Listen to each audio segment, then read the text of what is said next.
Hi, இன்றைக்கி morning breakfast தாங்க பார்க்க போகிறோம். பூரியும் உருளைக்கிழங்கு மசாலாவுங்க.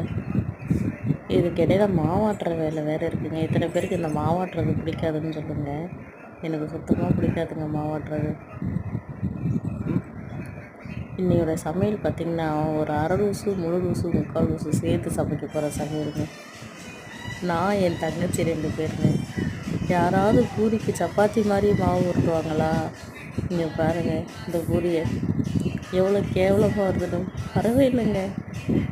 புசுன்னு திரும்ப அதோடு இப்படி பண்ணக்கூடாதுன்னு சொல்லி என் சின்ன தங்கச்சிட்ட தேய்க்க சொன்னால் எங்கள் சின்ன தங்கச்சி அதுக்கு மேலே தேய்ச்சிருக்காங்க. ரொம்ப குட்டியாக உள்ளாங்க சைஸுக்கு.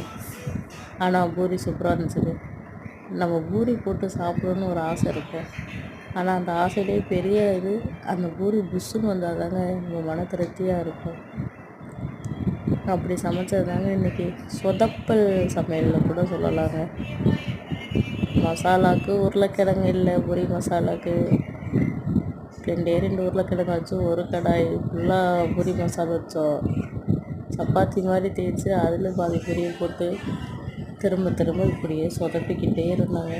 எத்தனை பேர் இப்படி சொதப்பல் சமையல் செய்ய முடியுதுன்னு சொல்லுங்கள். வீட்டில் ஒன்றாவது உருப்படியாக இருக்குன்னு சொல்லுவாங்க. எங்கள் வீட்டில் நாங்கள் 3 பேருமே உருப்படி இல்லைங்க. இப்படி தாங்க ஏதாவது இடகுடமாக பண்ணிக்கிட்டே இருப்போம்.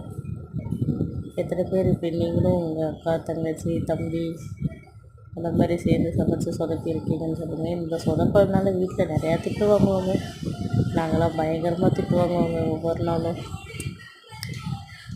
நம்ம சேனலை புதுசாக பார்த்தா சப்ஸ்கிரைப் பண்ணிக்கோங்க, சப்போர்ட் பண்ணுங்கள், லைக் பண்ணுங்கள், பெல் ஐக்கானை கிளிக் பண்ணிக்கோங்க.